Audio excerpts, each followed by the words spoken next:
saya Triana Mailatul Anissa. Saya dari program studi manajemen pendidikan Islam. Di sini saya akan membacakan kurikulum vitae dari pemateri kita pada siang hari ini. Sebentar ya.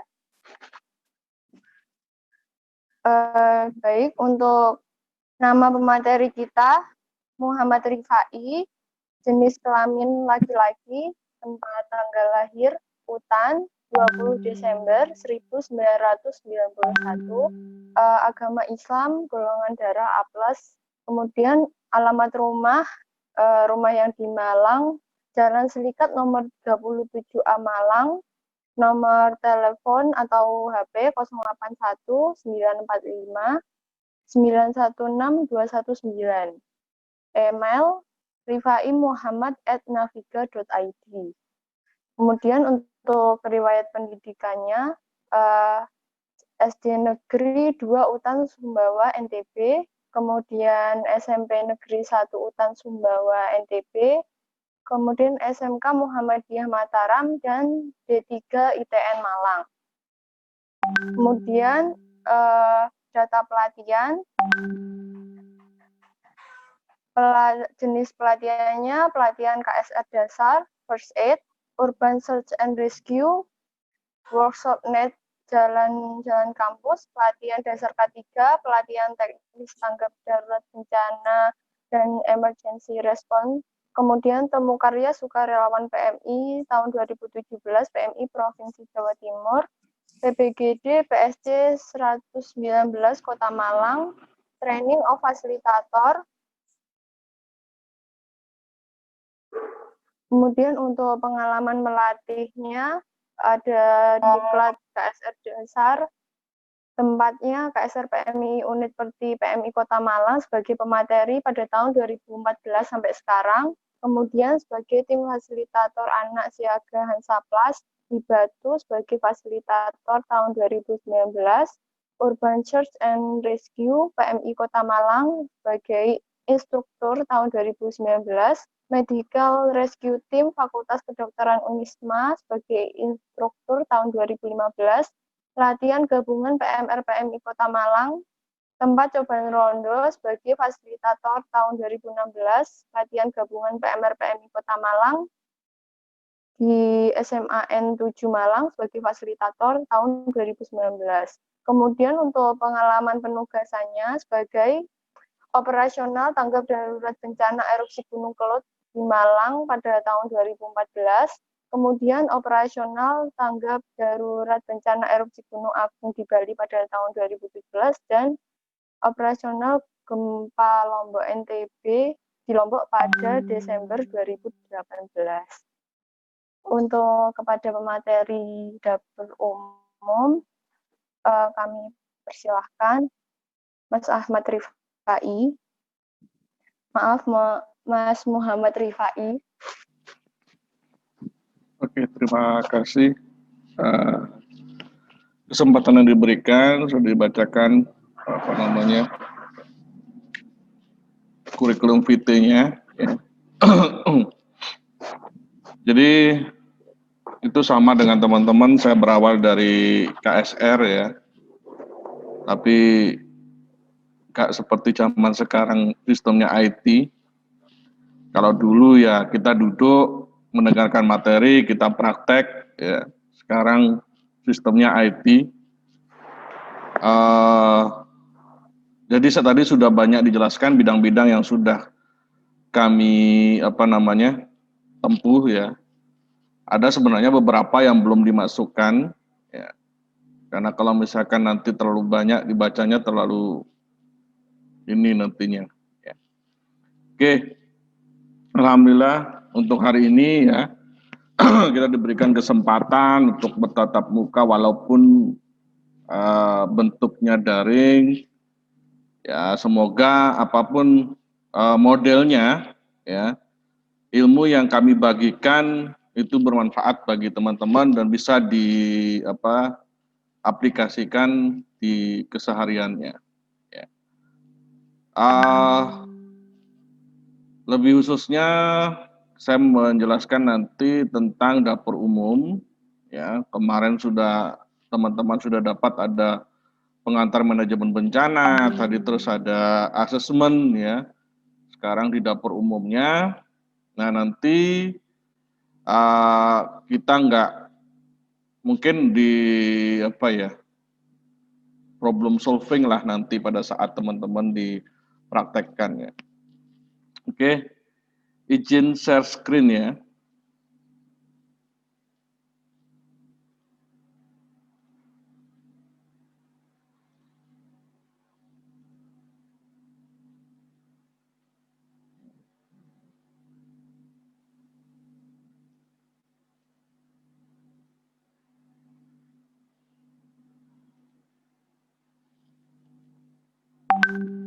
Kelihatan ya?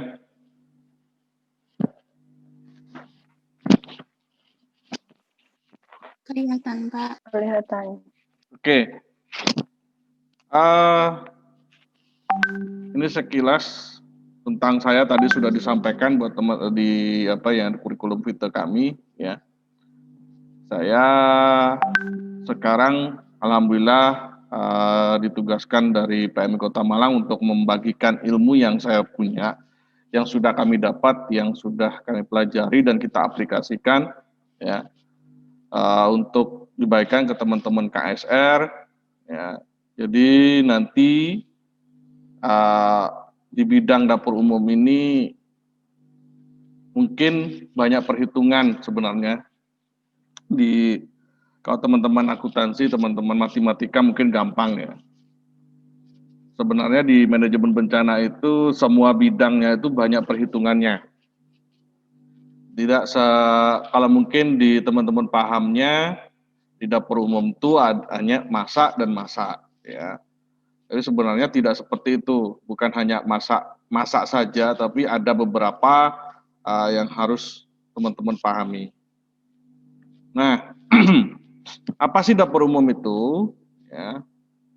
Dapur umum itu adalah tempat pembuatan atau dapur lapangan ya, untuk menyediakan makanan-makanan ya yang sesuai dengan gizinya, diatur gizinya dan segala macamnya. Nah, untuk lebih jelasnya ini ya, dapur umum adalah dapur lapangan yang diselenggarakan untuk menyediakan makanan. Sederhana, nggak usah terlalu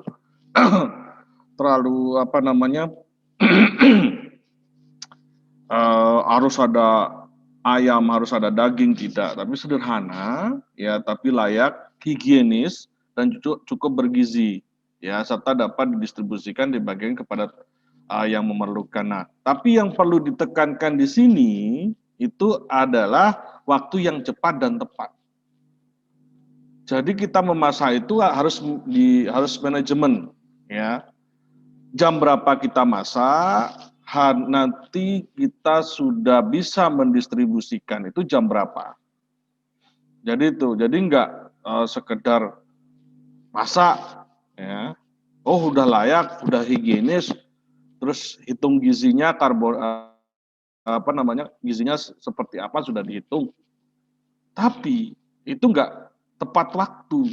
Nah, itu yang biasanya terjadi, para pengungsi itu bergerombol ke arah distribusi. Jadi itu. Nah, karena apa? Karena dari dapur itu sendiri atau tim dapur umum itu sendiri itu tidak bisa memasak itu tepat dengan waktunya. Nah, dapur umum dapat menolong para korban dengan memberi makanan dalam waktu yang cepat dan tepat. Ya, itu tetap waktu cepat dan tepat itu adalah nomor 1. Ya. Kualitas serta kuantitas gizi secepat mungkin. Ya. Biaya semurah-murahnya. Tenaga sedikit mungkin. Nah, di dapur umum itu mungkin nanti kita jelaskan ada berapa orang sih satu tim dapur umum dan bisa memasak berapa porsi. Nanti kita jelaskan. Kenapa di D atau di 4 ya, itu tenaga sedikit mungkin, nggak boleh terlalu banyak. Karena yang kita butuhkan nanti di tenaga yang lain, misalkan dievakuasi butuh banyak orang. Nah, itu. Di bidang-bidang shelter kita butuh banyak orang. Di dapur umum itu ya nggak usah terlalu banyak. Ya. Nanti kita jelaskan seperti apa, kenapa seperti itu. Nah, susunan organisasi dapur umum. Ya, satu, seorang ketua regu, seorang wakil ketua regu, petugas tata usaha, petugas peralatan dan perlengkapan, petugas masak, petugas distribusi, pembagian jatah, dan beberapa orang membantu dari masyarakat. Nah, sebenarnya kita butuh itu hanya 6 orang. Kita butuh itu hanya 6 orang. Ya. Nah, yang 7 itu, yang nomor 7, itu kita biasanya memanfaatkan masyarakat yang ada di sana. Karena apa? Karena kita mengarah ke cita rasa juga. Kita nggak tahu cita rasanya di sana itu, lidahnya orang sana, orang di tempat bencana itu senangnya manis, senangnya asin, senangnya pedas, ya kita nggak tahu. Makanya kita harus mengajak kerjasama ya masyarakat di daerah sekitar. Jadi itu 6 orang ditambah dari teman-teman atau masyarakat yang ada di sana. Mungkin biasanya 3 sampai 4 orang untuk masyarakat itu. Nah, apa tugasnya? Pertama, ketua regu ya, mengatur pembagian tugas anggota. Pertama, mengatur pembagian tugas anggota, mengawasi, membimbing dan bertanggung jawab atas kelancaran pelaksanaan dapur umum. Jadi dia itu sudah membuat jadwalnya, ya, membuat sistemnya bagaimana dapur umum ini jalan, ya. Dan juga apa yang kurang diawasi sama dia, membimbing, dia mengarahkan, ya. Oh, ini kamu kurangnya di sini, di sini, di sini. Nah, seorang ketua regu itu harus lebih paham, ya, tentang semua bidang. Dia pernah ditugaskan sebagai petugas masak, dia pernah di peralatan, dia pernah di tata usaha, ya. Akhirnya dia paham apa yang harus dilakukan. Ya. Nah, bertanggung jawab secara langsung kepada ketua tim penyelenggara dapur umum ditunjukkan oleh pengurus cabang mulai ketua kelompok apabila ada. Nah, biasanya dapur umum itu bukan hanya satu, ya. Nah, bukan hanya satu kelompok atau satu regu. Biasanya ada 2 sampai 3 regu tergantung berapa jumlah korban, ya, berapa jumlah yang yang dibutuhkan untuk porsinya. Kalau misalkan porsinya banyak atau kakaknya banyak atau korban yang harus disediakan makanan banyak, ya itu tim regunya atau kelompoknya akan ditambah seperti itu sesuai dengan hitungan nanti. Oke, wakil ketua regu pertama wakili ketua regu jika berhalangan, ya, membantu kelancaran tugas ketua regu. Biasanya ketua regu itu dia harus koordinasi dengan regu-regu yang lain bila itu dia atau di lapangan itu di posko itu, ya, di posko itu lebih dari satu regu di dapur umumnya. Terus bertanggung jawab atas pelayanan makanan dan memelihara ketertiban serta kebersihan lingkungan. Kebersihan itu sangat penting di dapur umum. Ya, sebenarnya semua sih. Ya, di bidang manapun itu kebersihan itu sangat penting. Apalagi di dapur umum karena berhubungan dengan sesuatu yang akan masuk ke dalam tubuh kita, ya, asupan-asupannya itu harus bersih juga, lingkungannya bukan hanya makanannya, lingkungan sekitarnya juga diperhitungkan untuk kebersihannya. Oke, petugas tata usaha membuat daftar nama korban yang ada dalam wilayah kerjanya lengkap dengan tanggal lahir, jenis kelamin, pekerjaan, alat rumah. Nah, alamat rumah nih.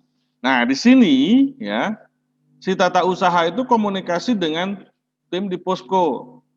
Ya, data yang didapat dari tim di posko itu berapa? Termasuk juga relawan-relawan karena di posko itu sudah jelas pastinya. Ya, data-datanya sudah masuk semua termasuk relawan. Relawan juga harus laporan berapa jumlah relawan yang ada di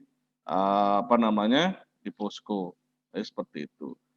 Nah, sebagai relawan yang datang, misalkan contoh ada relawan yang datang tiba-tiba, ya, itu dia harus komunikasi dengan posko.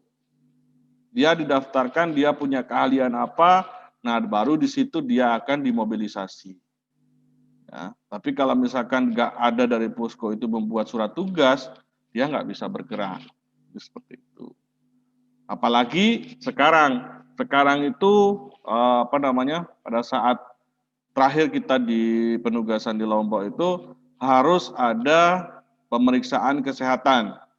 Ya, kalau misalkan ada yang sakit itu nggak bisa dimobilisasi. Ya, dia harus dicek kesehatannya dulu, diperiksa kesehatan dulu. Apabila itu sehat, dia baru bisa dimobilisasi ke wilayah-wilayah. Jadi seperti itu. Ya, pengadministrasian penerimaan atau pengeluaran bahan keperluan dapur umum dan peralatan atau perlengkapan. Nah, di sini dia mengadministrasikan peralatan-peralatan atau bahan-bahan yang masuk itu ataupun yang keluar. Ya, untuk dapur umum sendiri ini ada khusus penataan-penataan itu.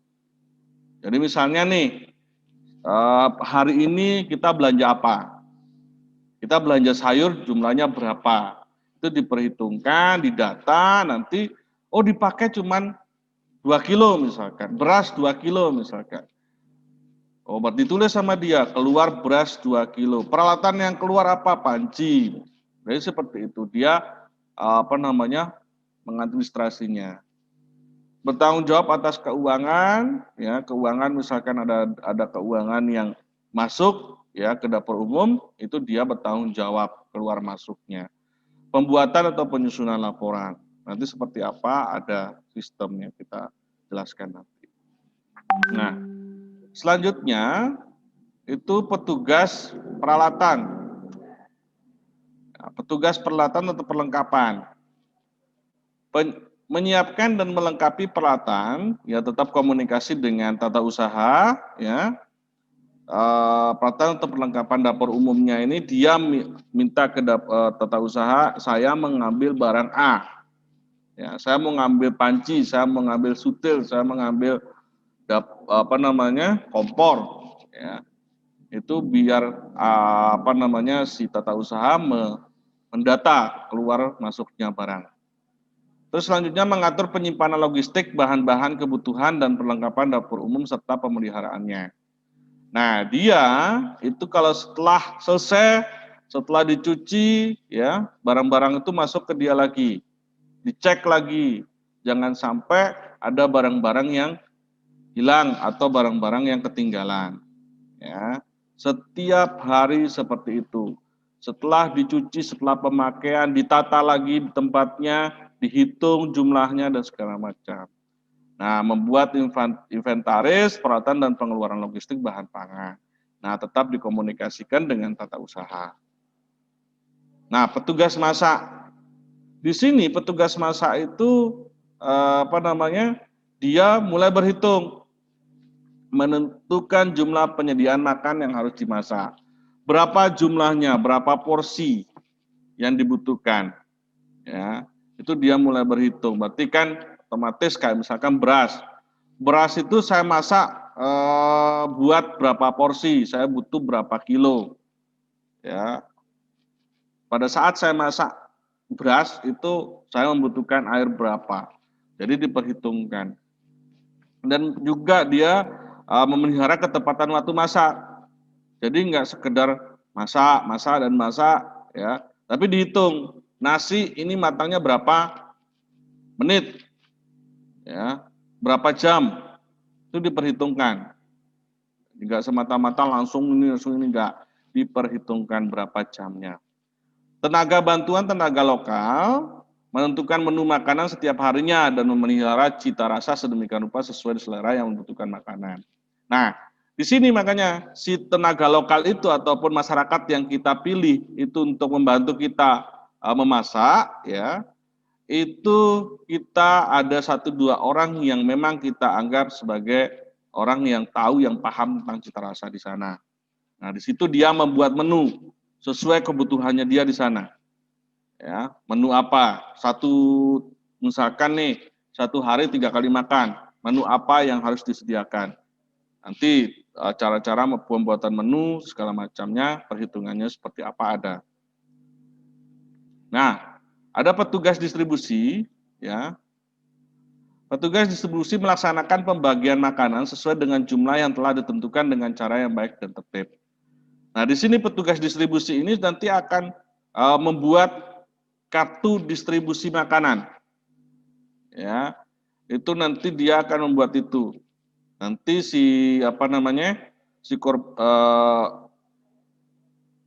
pengungsi yang ada di sana, ya, pengungsi itu dia membawa kartu itu sebelum mengambil makanan. Ya, keluar masuknya makanan itu harus jelas. Nanti ada kartu distribusinya seperti apa. Oke, pelaksanaannya, ya, pelaksanaan itu ada lokasi, ya, pertama ada lokasi, letak dapur umum dekat dengan, nah, lokasi letak dapur umum dekat dengan posko dan mudah dicapai dan dikunjungi oleh para korban. Ya, jadi harus dekat dengan posko. Kalau nggak dekat dengan posko, takutnya pada saat kita mendistribusi pun si korban itu jauh mengambilnya, itu kita perhitungkan juga. Terus kita kalau jauh dari posko, kita untuk bahan-bahan makanan kita atau peralatan kita jauh, kita mengangkat juga. Nah, yang selanjutnya hygiene, lingkungan cukup memadai aman dari bencana. Nah, hygiene-nya seperti apa? Atau kebersihan lingkungannya cukup memadai, ya. Dan juga kalau misalkan posko itu sudah berdiri, ya otomatis posko itu sudah memperhitungkan keamanan dari posko itu sendiri. Nah, makanya kita mengikuti tata letak dari posko untuk lokasi atau tempat kegiatan dapur umum. Selanjutnya dekat dengan transportasi umum, dekat dengan sumber air. Dekat dengan transportasi umum, biasanya posko itu didirikan itu di dekat dengan jalur-jalur utama, ya, jalur besar. Akhirnya transportasi umum itu pun dekat, ya. Karena apa? Karena pada saat kita berangkat berbelanja, ya kita butuh transportasi umum juga. Kalau atau kita nggak punya transportasi untuk belanja, ya, atau transportasinya atau kendaraannya banyak digunakan untuk kegiatan-kegiatan yang lain, ya. Dekat dengan sumber air harus pasti, ya. Biasanya itu kita komunikasi dengan WOS. Nah, kita komunikasi dengan WOS. Itu nanti kita misalkan nih jauh nih dari sumber air yang ada. Nah, kita usahakan kita harus ada penampungan air, ya, untuk air bersih untuk memasak, ya, dengan komunikasi dengan teman-teman WOS, seperti itu. Karena biasanya itu ada tangki khusus, bukan yang tangki yang plastik, tapi ada tangki yang sistem bantal. Oke. Nah, pendistribusian atau pembagian berapa hal yang harus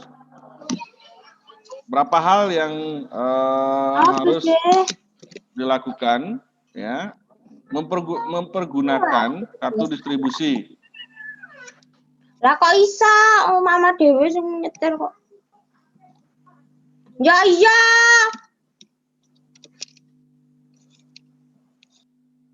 Oke, lanjut.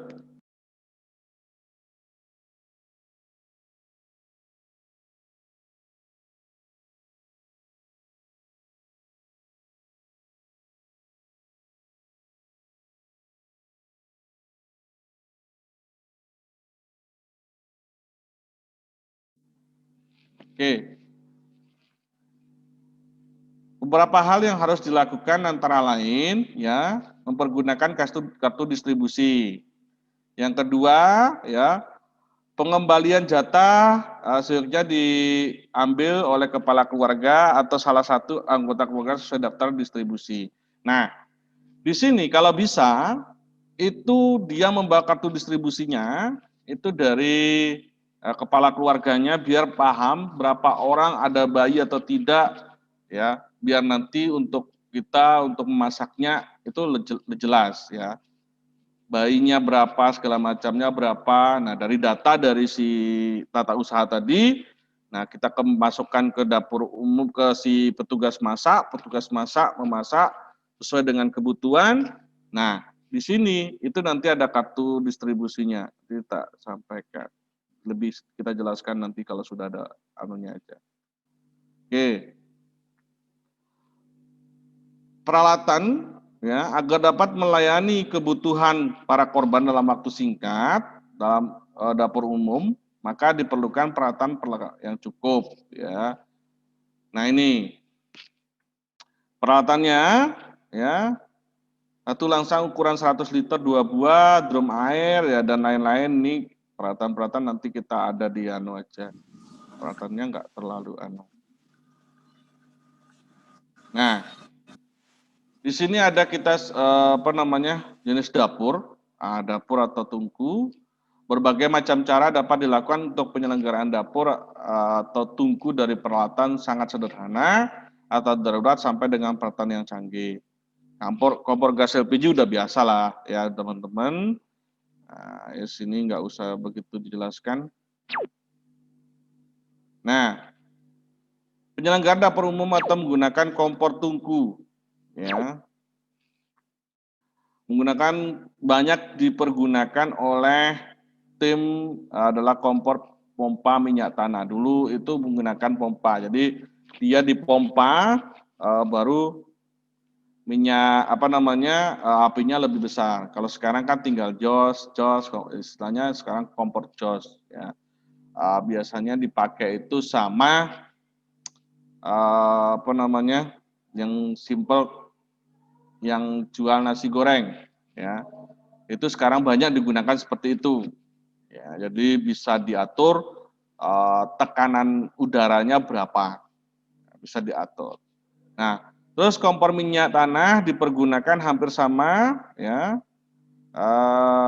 Menggunakan hampir sama cepat dan praktis seperti jika menggunakan kompor gas. Ya, itu biasanya. Oke. Ini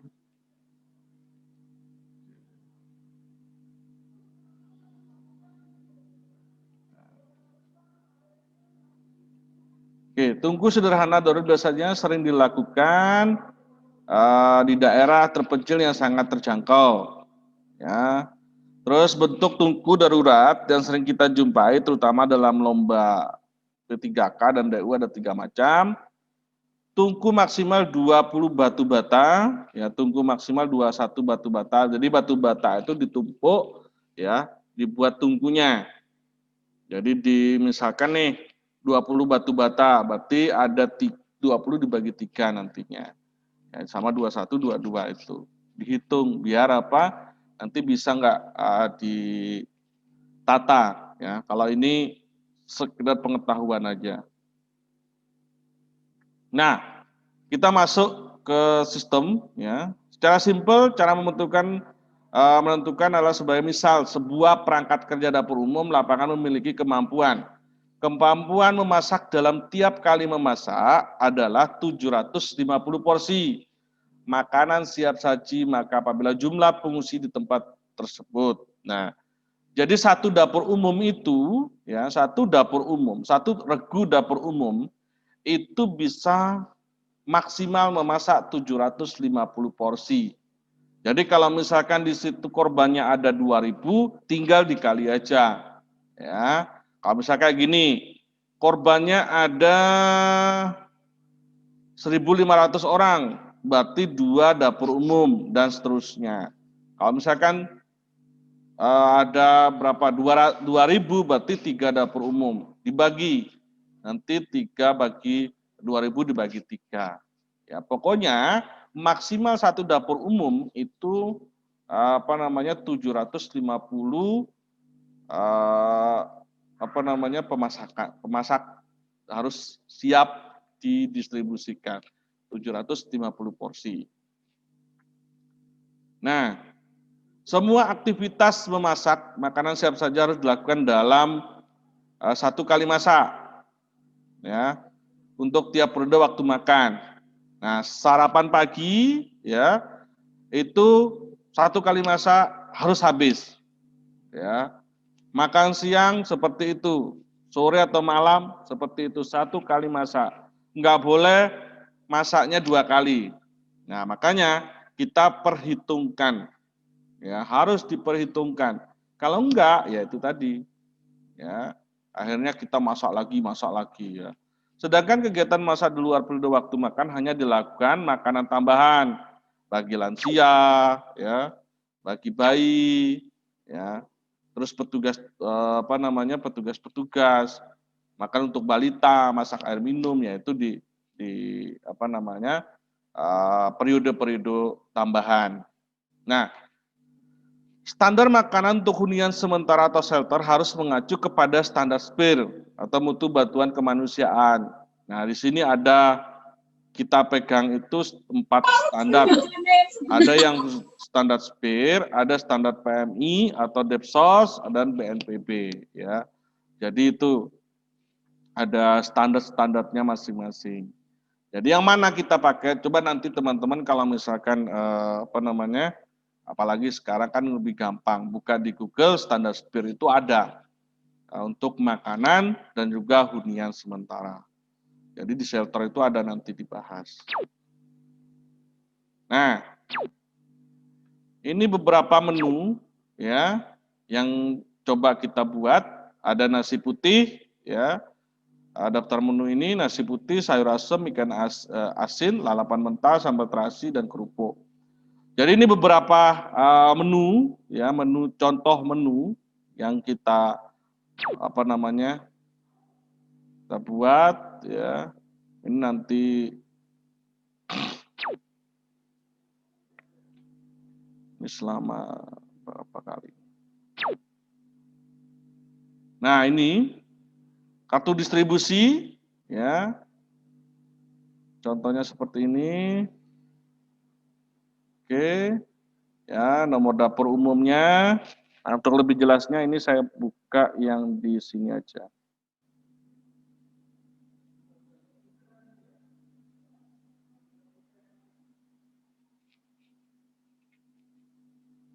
Nah, di dapur umum ini sempat kami buat dulu pada saat ada lomba temu karya provinsi, ya, sempat dibuat.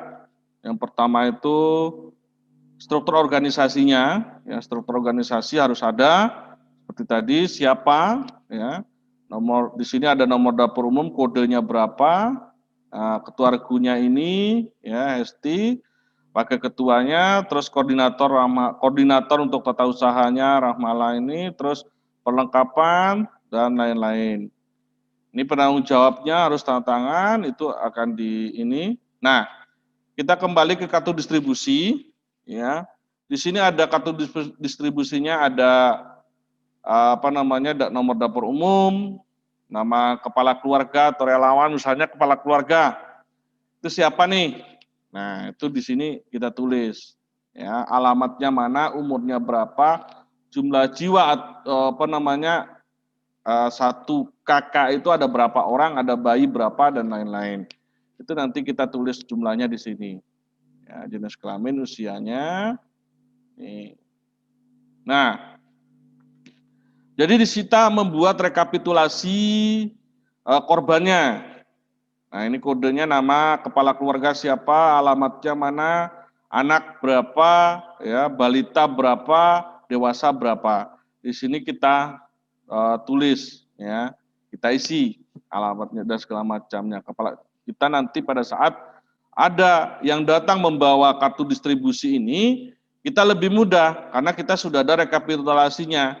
Loh, kepala keluarganya kemana atas nama ini? Kok yang ngambil anaknya? Anak nanti di sini yang lebih jelas seperti itu.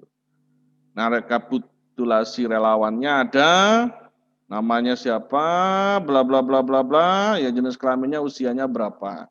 Itu harus jelas di sini. Nah, di sini kita buat daftar menu. Ya, daftar menunya pagi ada bubur instan buat bayi, balita biskuit plus susu, ya. Dewasa ada nasi putih, tumis kangkung, ikan tongkol, pindang, tahu goreng, sambal tambal, teh manis dan air mineral. Nah, ini diperhitungkan juga gizi-gizinya. Ya. Kebetulan biasanya di tim kami itu ada 1-2 orang bagian gizi ya untuk menghitung berapa kalori yang dibutuhkan ya pada saat pagi, siang, malam. Nih ya sama. Nah, di sini ada perubahan ya untuk balita.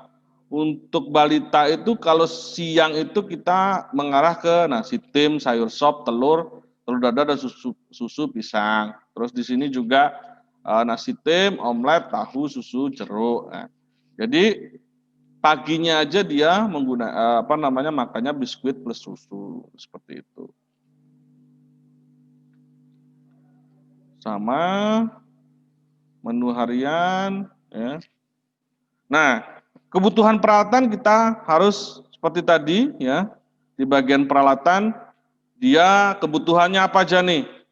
Nah, ini sudah didata di kebutuhannya, peralatan penunjangnya kayak jerigen, gelas, cobek, pisau dapur. Nah, ini itu istilah peralatan penunjang. Toples bumbu ya. Ini itu di penunjang. Nah, kebutuhan bahan makanannya ya yang khusus di di menu pertama ya nasi putih tumis kangkung ini. Nah, di sini kita kebutuhannya dihitung ya. Beras 3,75 dan lain-lain. Nah, oke, sampai sini ada pertanyaan dulu?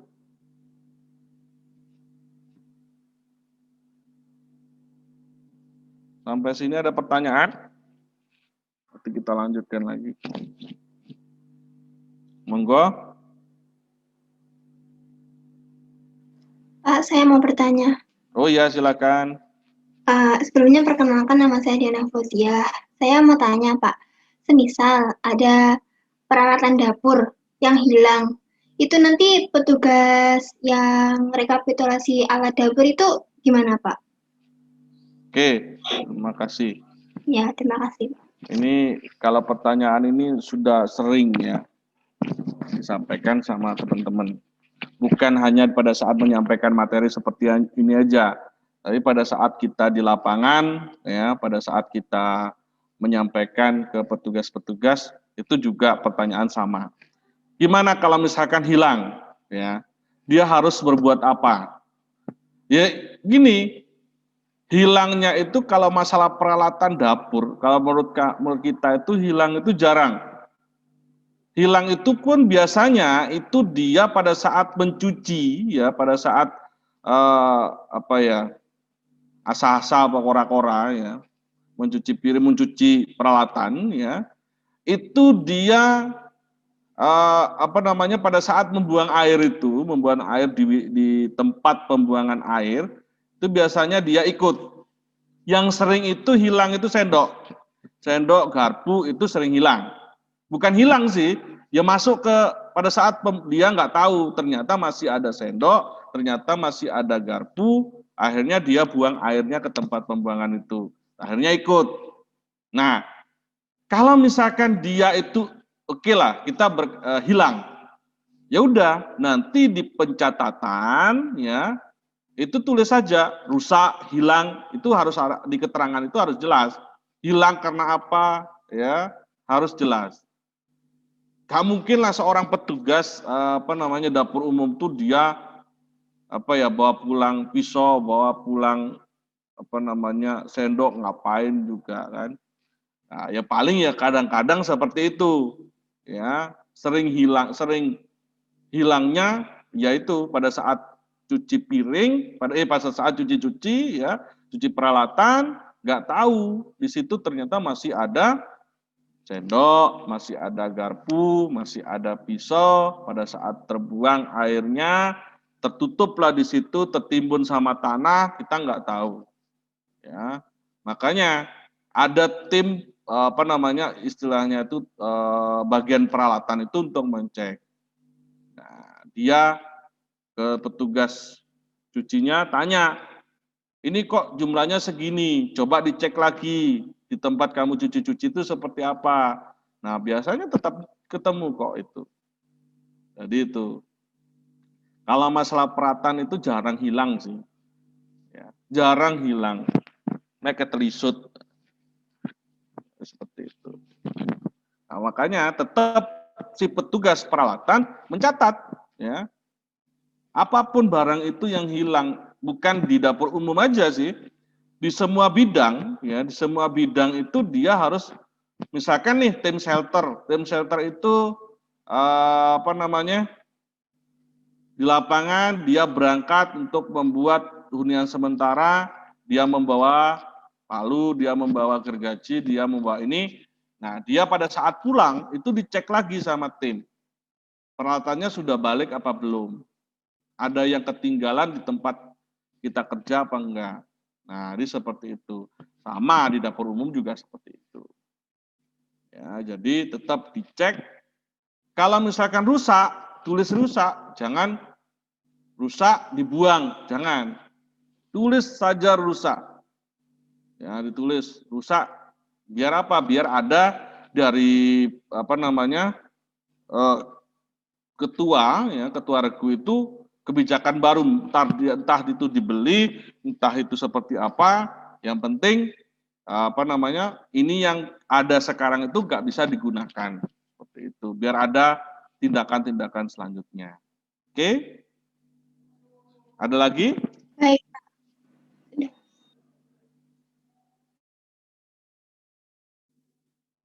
Ada lagi?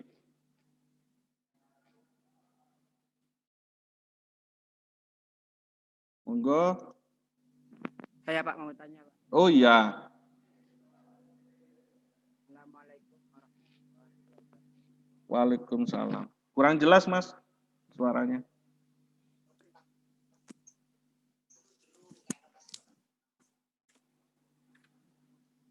Assalamualaikum warahmatullahi wabarakatuh. Perkenalkan nama saya Muhammad Mahrus Ali. Saya mau bertanya, untuk dapur umum sendiri itu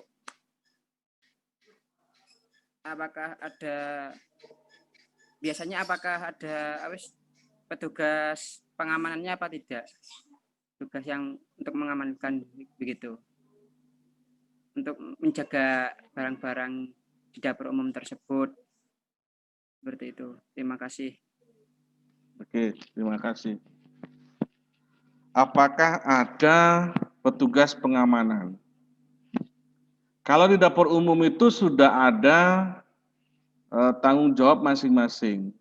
Jadi untuk petugas keamanan itu selama kami melakukan tindakan melakukan pembukaan dapur umum ya, itu tidak ada pengamanan karena sudah ada misalkan bagian perlengkapan bertanggung jawab atas perlengkapannya sendiri, bagian distribusi bertanggung jawab atas distribusinya.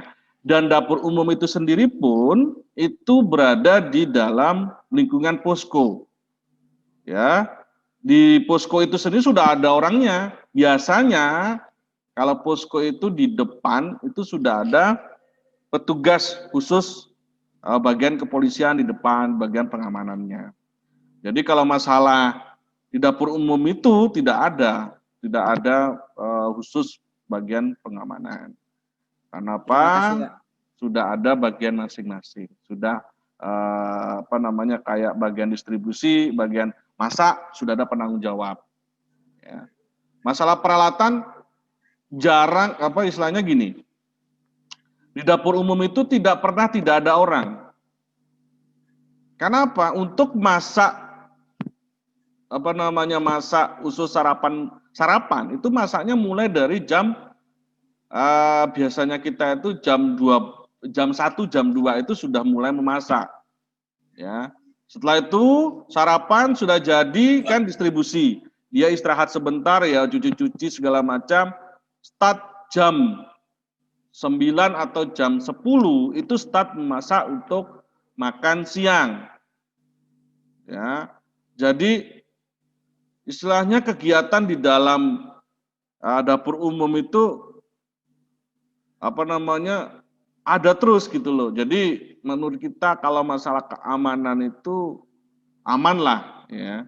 Karena yang bisa masuk ke dapur umum itu hanya petugas-petugas dapur umum. Relawan pun dia hanya bisa masuk sampai di tempat distribusi. Kecuali sudah ke arah rehabilitasi rekonstruksi. Ya, kan kemarin di sudah dijelaskan di manajemen bencana. Pada saat di pasca bencana itu kan sudah tidak ada pengungsi, jadi hanya ada relawan di sana. Ya, hanya ada relawan. Nah, baru di situ relawan bisa masuk ke dapur umum, mau bikin kopi sendiri, mau bikin mie sendiri, itu sudah aman karena relawan di sana pun nggak terlalu banyak seperti awal pada saat bencana. Ya, jadi sudah dibagi sesuai dengan kompetensinya masing-masing. Jadi seperti itu. Terima kasih, Pak. Oke, ada lagi? Saya mau tanya, Pak. Oh iya, silakan. Perkenalkan, nama saya Ina Aulia Agustin. Saya mau tanya, Pak. Ini pertanyaan saya akan sedikit lucu gitu, Pak. Gak apa-apa kan, Pak? Gak apa-apa. Jangan ketawa dulu tapi. Jadi saya pernah mendengar, Pak, kalau misalkan di dapur umum itu ada teknik membungkus nasi dengan cepat. Itu gimana ya, Pak? Apa itu benar ada tekniknya sendiri atau gimana? Itu. Oke, terima kasih. Sebenarnya teknik membungkus itu sama aja. Teknik membungkus itu sama aja. Hanya ya kecepatan tangan karena sudah terbiasa ya. Orang di warung pun, misalkan di warteg atau di warung apa ya, itu dia ya kalau sudah terbiasa dengan pekerjaannya seperti itu, dia akan cepat. Kalau teknik pembungkusan secara cepat itu menurut kita karena kita terbiasa saja. Kalau teknik-tekniknya akan kita akan bisa dengan sendirinya. Kayak gini aja. Teman-teman terbiasa misalkan di pertolongan pertama terbiasa membalut ya. Atau membidai. Karena terbiasa, kecepatan membidai kita, kecepatan membalut kita itu akan lebih cepat dibandingkan kita masih awal. Ya. Jadi masalah teknik-teknik itu yang mungkin ya di dapur umum yang lain ya ada teknik-tekniknya. Tapi kalau selama ini kalau saya sih mengarah ke kita terbiasa aja, kita terbiasa untuk melakukan tindakan itu. Kalau masalah teknik mah ya kita belajarnya di ibu-ibu warung. Dia lebih cepat dibandingkan kita sebenarnya. Tapi di bungkusnya dapur umum itu ada stempel khusus ya, ada tulisan expired-nya. Ya. Jadi kita ada di bungkus kita itu ada expired-nya. Maksudnya makanan pagi atau usus sarapan jangan dimakan pada saat siang. Ya. Kadang kan ada nih ya relawan itu biasanya kadang saya sendiri sih kalau sarapan itu nggak biasa. Saya makannya ya siang kan gitu. Nah, itu kadang-kadang kalau relawan sih it's okay. Takutnya itu pengungsi nggak tahu itu makan yang masakan kita sarapan apa yang siang. Jadi itu makanya kita membuat stempel khusus dapur umum. Jadi ada tanggal expirednya, ya itu ada. Jadi seperti itu. Kalau masalah membungkus, mungkin kita belajarnya ya sama ibu-ibu warung aja. Benar, mereka lebih cepat karena itu pekerjaannya. Oke? Ada lagi?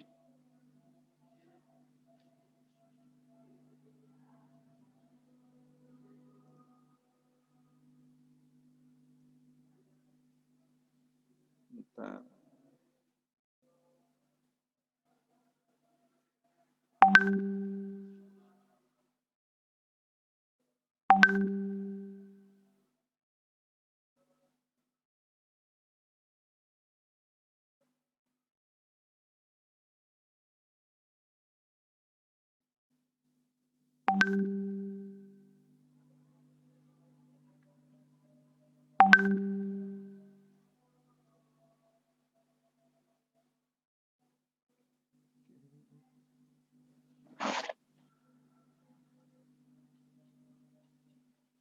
Nah, biasanya kita itu ada bentuk lain dari kartu distribusi.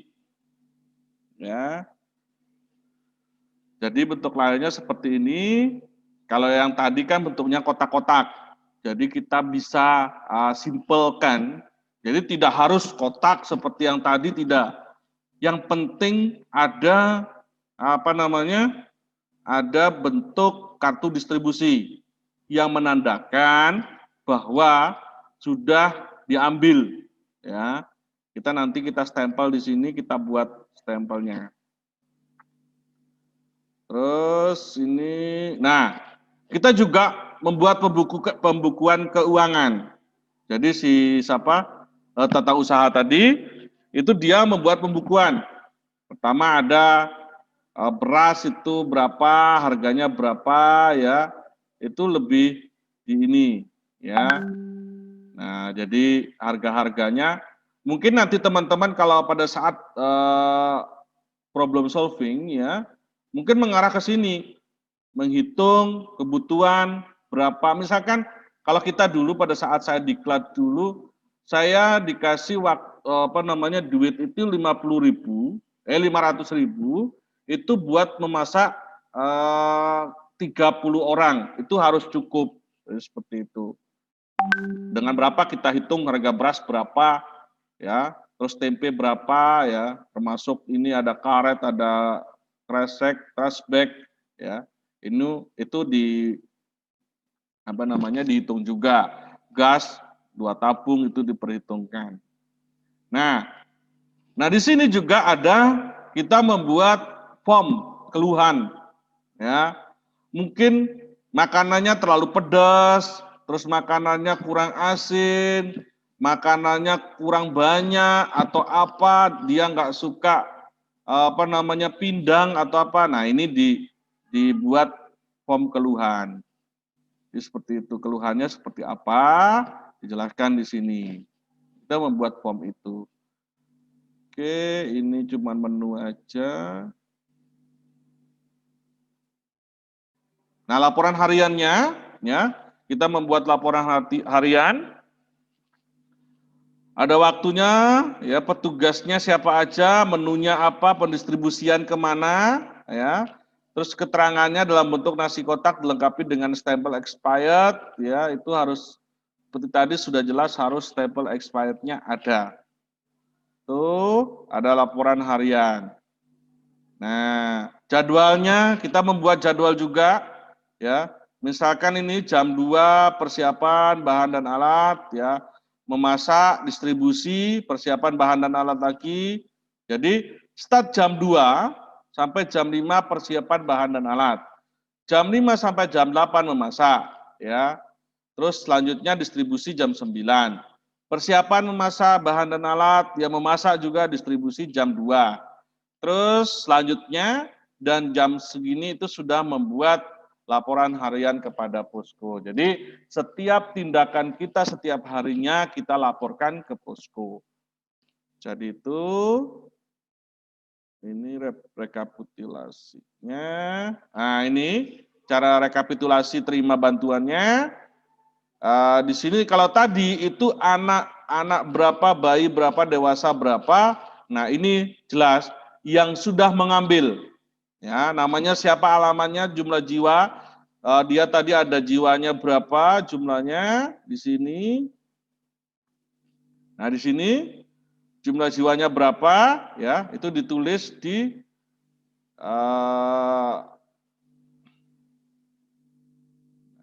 di sini. Waktu terima misalkan di pagi, ya sarapan. Itu dia terima jam 10, misal tulis jam 10 di sini. Jam siang dia terima jam berapa? Jam 3 misalkan. Tulis malam jam berapa. Nah, itu kita punya rekapitulasinya. Bila mana ada, biasanya kan gini. Namanya makanan itu kebutuhan seseorang. Kadang kan ada yang kurang, ya, ada yang kurang, pingin nambah, ya. Ada yang sistemnya dia itu curang. Jadi katanya sudah tidak dapat, sudah dapat makanan, dia bilang belum dapat. Nah, disinilah kita pengecekannya. Ya, jadi situ. Di sini biar kita tahu, oh atas nama Bapak A itu sudah mengambil makanan jam segini. Ya, jadi itu. Oke. Mungkin itu materi saya, ya. Bila mana ada pertanyaan lagi, monggo. Ya, masih ada waktu sekitar 30 menit. Silahkan bagi teman-teman peserta yang ingin bertanya, dipersilahkan. Bisa dinyalakan mikrofonnya.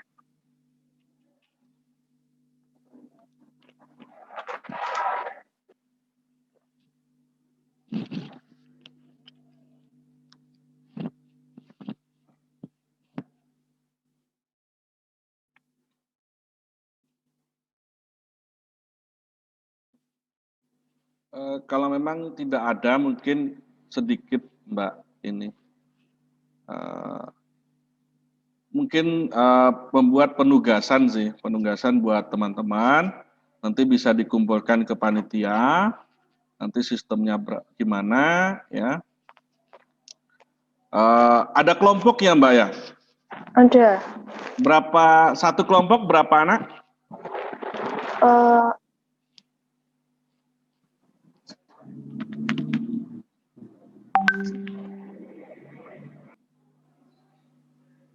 Sekitar berapa? Sekitar 10 sampai 3 atau 12 gitu Pak mungkin. Oke, 10 sekitar 10 sampai 12. Oke. Bisa nanti itu sampai dianu ke panitia. Saya juga minta ke panitia bisa kirim ke email saya, ya. Mungkin coba membuat menu, ya, selama 1 minggu, ya, kegiatan tanggap darurat selama 1 minggu, ya, 1 kali makan 1 hari 3 kali makan, ya, lengkap dengan perhitungan gizinya, ya. Itu nanti teman-teman bisa, itu tugas kelompok ya, kelompok aja. Kalau perorangan buat 1 minggu itu terlalu 1 orang itu terlalu banyak lah. Per kelompok aja. Ada Membuat 7 nasi hari. goreng nggak apa-apa, Pak? Ya? Membuat nasi goreng. Terserah, ya, terserah mau seperti apa, penting menu makanan selama 7 hari diperhitungkan. Kalau masalah biaya nggak usah lah terlalu ini, nanti aja lah, mungkin di problem solving di lapangan. Cuman itu, ya, tugasnya membuat menu 7 hari 3 kali makan, ya. Seperti apa, diperhitungkan juga gizinya, gizi seimbangnya, seperti itu.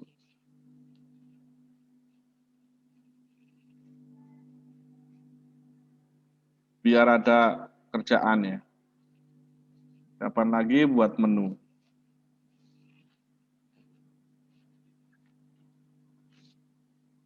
Oke, mungkin silakan kalau ada ditanyakan.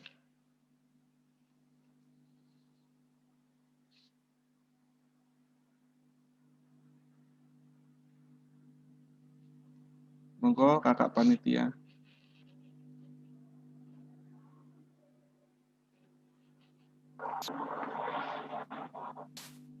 Untuk teman-teman mungkin yang masih bingung terkait penugasannya, mungkin bisa bertanya langsung.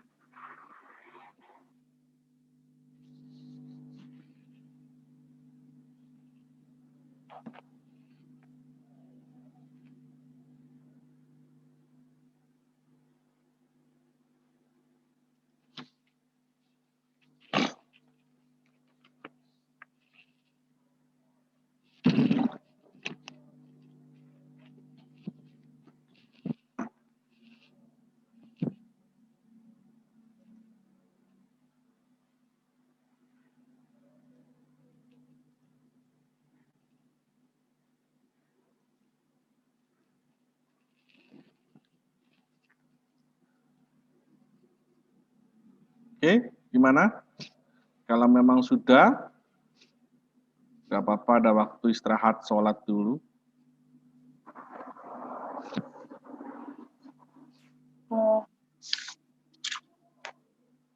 Baik, untuk teman-teman, kalau begitu, kalau tidak ada pertanyaan, kita akhiri untuk sesi dapur umum pada siang hari ini. Terima kasih untuk pemateri dapur umum, Mas Rifai. Kami ucapkan terima kasih sebanyak-banyaknya.